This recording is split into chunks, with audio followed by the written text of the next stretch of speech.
मैं मोर सिंह मीना कमला Modi girls college नीम का थाना में बेबाट तृतीय वर्ष की छात्राओं का स्वागत करता हूं।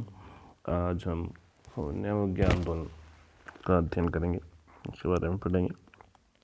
सौन्यावज्ञा आंदोलन कहाँ से शुरू हुआ, कैसे शुरू हुआ, क्या कारण थे, क्या परिणाम निकले।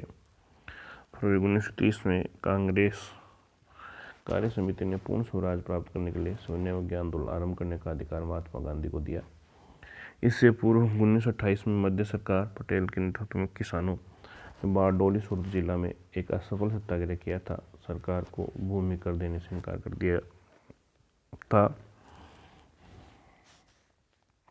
इसलिए कांग्रेस का यह तरीका काफी प्रभावशाली प्रतीत हुआ। किंतु आंदोलन आरंभ करने से पूर्व महात्मा गांधी ने एक बार फिर सरकार से समझौता करने का प्रयत्न किया और इस हेतु लॉर्ड इरविन को 2 मार्च 1930 को एक पत्र लिखा। इस पत्र में 11 मांगों का उल्लेख किया जो जनवरी 1930 में सरकार के समक्ष प्रस्तुत की गई। उन्हें यह भी कहा कि यदि अंग्रेज सरकार ने उन मांगों को पूरा नहीं किया तो 12 मार्च 1930 को नमक कानून का उल्लंघन करेंगे। इरविन ने इस पत्र का कोई संतोषजनक उत्तर नहीं दिया तो गांधी जी ने अपने पक्ष स्पष्ट करने के लिए वायसराय से भेंट करनी चाहिए, किंतु इरविन ने गांधी जी से मिलने से इनकार कर दिया। तब गांधी जी ने अपनी 11 सूत्री मांगों को न माने जाने पर इरविन को पत्र लिखा, मैंने रोटी मांगी थी, मुझे पत्थर मिला, इंतजार की घड़ियां समाप्त हुई। गांधी जी ने कोई कार्य जल्दी में नहीं किया। लाहौर अधिवेशन के बाद गांधी जी ने अपने कार्यकर्ताओं को सत्याग्रह प्रशिक्षण दिया। 12 मार्च 1930 को गांधी जी अपने गुनियासी 79 कार्यकर्ताओं के साथ साबरमती आश्रम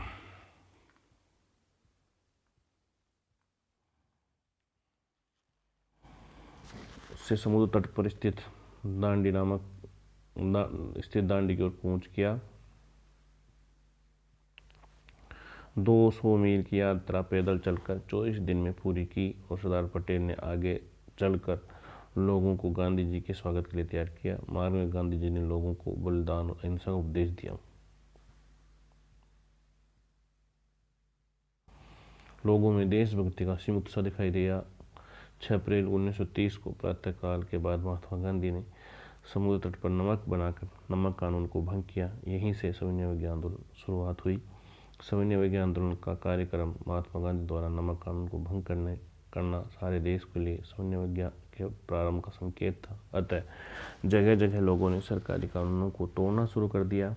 महात्मा गांधी ने सौन्यावज्ञा आंदोलन में निम्नलिखित कार्यक्रम चलाए। गांव-गांव में नमक कानून तोड़ा गया। छात्र सरकारी स्कूल और कर्मचारी सरकारी दफ्तरों को छोड़ दिया। स्त्रियां शराब, अफीम और विदेशी कपड़ों की दुकानों पर धरना दिया। विदेशी कपड़ों को जलाया गया। लोग सरकार को टैक्स न दें।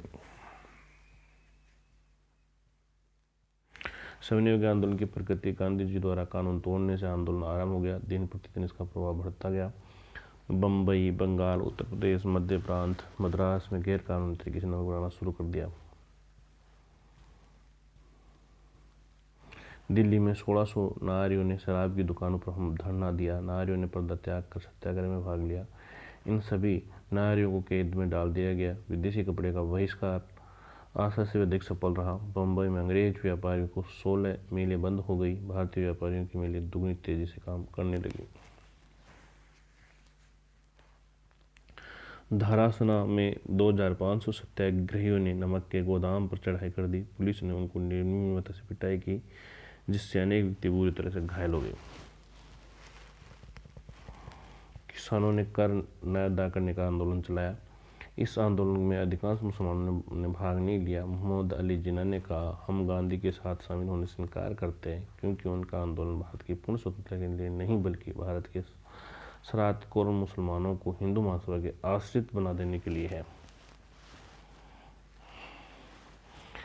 यद्यपि जिन्ना के नेतृत्व में अधिकतर मुसलमान इस आंदोलन से अलग रहे, लेकिन उत्तर पश्चिमी सीमा प्रांत के पठानों ने खान अब्दुल गफ्फार खान के नेतृत्व में इस आंदोलन में भाग लिया तथा पुलिस की लाठियों और गोलियों को सहन किया।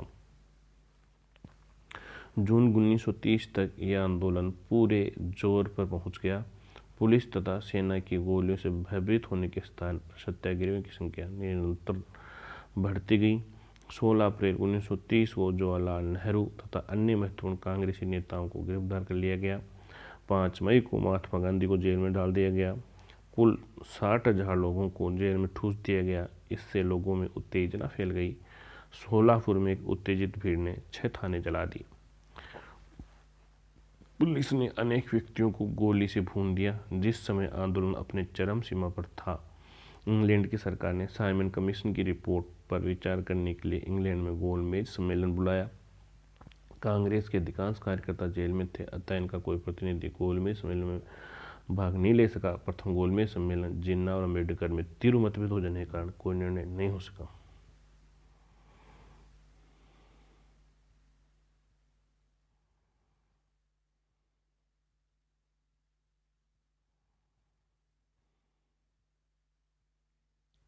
तब इरविन ने यह अनुभव कर लिया कि आंदोलन को शक्ति से नहीं दबाया जा सकता।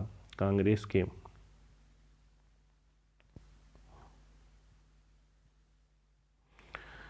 के सहयोग के बिना कोई समस्या का समाधान नहीं हो सकता। अतः देश में अच्छा वातावरण बनाने के लिए 26 जनवरी 1931 को गांधी जी को जेल से रिहा कर दिया गया। तेज बहादुर सप्रू और श्री जयकर के प्रयत्नों से 17 फरवरी 1931 को दिल्ली में गांधी जी और के बीच बातचीत आरंभ हुई और 5 मार्च 1931 को दोनों एक समझौता आरंभ हुआ।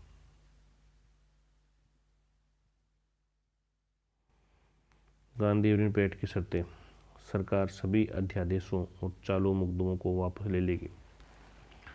सरकार सभी अध्यादेशों और चालू मुकदमों को वापस ले लेगी। सरकार उन सभी राजनीतिक बंदियों को मुक्त कर देगी जिन्होंने हिंसा का मार्ग नहीं अपनाया।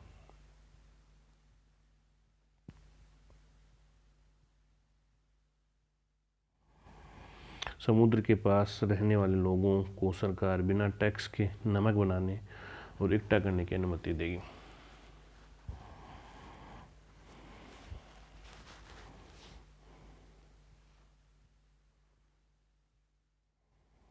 विदेशी कपड़ों, शराब, अफीम की दुकानों पर सरकार शांतिपूर्वक धरना रखने देगी और उसमें रुकावट उत्पन्न नहीं करेगी। सरकार सत्याग्रह की जब्त की हुई संपत्ति को वापस कर देगी। कांग्रेस की ओर से गांधी जी ने बातें स्वीकार की। कांग्रेस सविनय अवज्ञा आंदोलन को स्थगित कर देगी। पुलिस द्वारा किए गए अत्याचारों के बारे में निष्पक्ष जांचों की मांग छोड़ दी जाएगी। कांग्रेस दूसरे गोलमेज सम्मेलन में भाग लेगी। कांग्रेस उत्तरदायी शासन को, अल्पसंख्यकों, प्रतिरक्षा, विदेशी मामलों तथा कुछ वित्तीय शक्तियों को अंग्रेजों के हाथ में रखते हुए स्वीकार कर लेगी। कांग्रेस सब बहिष्कार को बंद कर देगी, लेकिन स्वदेश का प्रचार जारी रहेगा।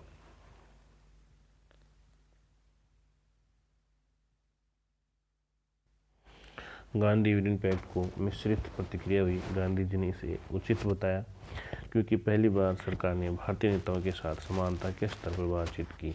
किंतु जवाहरलाल नेहरू व सुभाष चंद्र बोस गांधी जी के इस मूल्यांकन से सहमत नहीं थे, क्योंकि एक तरफ कांग्रेस के सामने पूर्ण स्वाधीनता का लक्ष्य था, दूसरी ओर गांधी जी ने महत्वपूर्ण विषयों को अंग्रेजों के हाथों में रखना स्वीकार कर लिया था। कांग्रेस के वामपंथी लोगों ने इसे सरकार के सामने आत्मसमर्पण बताया। कांग्रेस का युवा वर्ग इससे बहुत असंतुष्ट हुआ। गांधी जी के 3 प्रसिद्ध क्रांतिकारी एवं सरदार भगत सिंह, राजगुरु सुखदेव को न तो कैद से छुटवा सके, न उनको फांसी की सजा को आजीवन कारावास में बदलवा सके। 25 मार्च 1931 को कराची में कांग्रेस का अधिवेशन हुआ। उस समय भगत सिंह, राजगुरु, सुखदेव को फांसी हो चुकी थी, इसलिए नवयुवकों ने गांधी जी के विरुद्ध काले झंडों का प्रदर्शन किया। दूसरा गोलमेज सम्मेलन। गांधी जी इरविन समझौते को ब्रिटिश सरकार अपनी पराजय मान रही थी, अतः इरविन के उत्तराधिकारी विलिंगटन ने हर संभव तरीके से समझौते को उल्लंघन किया। गांधी जी को चेतावनी देनी पड़ी कि सरकार दमन बंद नहीं किया तो वे लंदन नहीं जाएंगे। गांधी जी व विलिंगटन से समझौता होने के बाद ही गांधी जी दूसरे गोलमेज सम्मेलन में भाग लेने लंदन गए। दूसरा गोलमेज सम्मेलन 7 सितंबर 1931 को आरंभ हुआ, लेकिन ब्रिटिश सरकार की विरोधी रुख, डॉक्टर अम्बेडकर द्वारा दलित वर्ग के लिए कुछ स्थान आरक्षित करने की जिद तथा सांप्रदायिक समस्या के कारण 1 दिसंबर 1931 को सम्मेलन किसी भी समस्या हल किए बिना समाप्त हो गया। गांधी जी निराश होकर खाली हाथ भारत लौटे। सविनय अवज्ञा आंदोलन पुनः आरंभ किया। महात्मा गांधी की अनुपस्थिति में लॉर्ड विलिंगटन ने अपने दमनकारी चक्कर तेज कर दिया। जब महात्मा गांधी भारत लौटे तो उत्तर प्रदेश के कृषि संबंधी झगड़ों के कारण जवाहरलाल नेहरू को गिरफ्तार कर लिया गया। बंगाल में सैनिक शासन लागू कर दिया गया।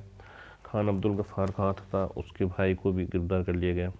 ऐसी गंभीर परिस्थितियों को हल करने के लिए महात्मा गांधी ने लॉर्ड विलिंगटन से मुलाकात करनी चाहिए, किंतु उनसे मिलने से इनकार कर दिया।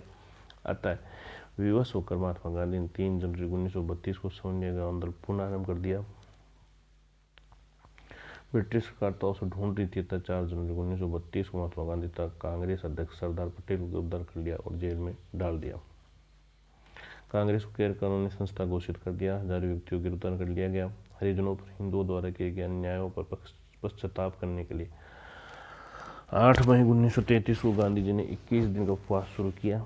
सरकार ने उसी दिन गांधी जी को जेल में डाल दिया।